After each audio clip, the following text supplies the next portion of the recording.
नमस्कार मित्रांनो, आज एक भव्य दिव्य ओपनचं मैदान पार पडतंय श्री गणेश केसरी नरवणे तालुका मान जिल्हा सातारा या ठिकाणी।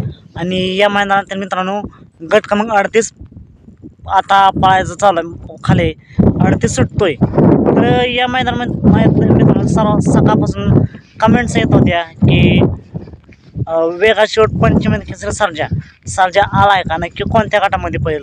त्यानंतर मित्रांनो भारत नक्की कोणता। तर मित्रांनो आज जो सप्तेंद्र केसरी भारत आहे 7,007 हा आज मैदानामध्ये पाहताना नाही दिसला। मी सर्व गट बघितले पण भारत पाहताना नाही दिसला। नक्कीच भारत कोणत्या मैदानामध्ये पळेल, कोणत्या गटात पळेल, कोणासोबत पळेल याची आपण अपडेट देऊयाच। त्यानंतर वेगा शेवट सर्जा मैदानामध्ये आलाय का, नक्की कोणत्या गटामध्ये पळाला। तर मित्रांनो सर्जा देखील आजच्या मैदानामध्ये पाहताना नाही दिसला। मी सर्व गट बघितले तर नक्कीच सर्जा देखील आपण अपडेट देऊया। तर भारत सप्तेंद्र केसरी भारत आणि सर्जाचं फिक्स मैदान आणि फिक्स फायर जाणून घेण्यासाठी आत्ताच आपल्या चॅनलला सबस्क्राईब करा, लाईक करा आणि शेअर करा। चालतं मग भेटूया पुन्हा एकदा अपडेट्स भन्नाट अशा नवीन व्हिडिओमध्ये।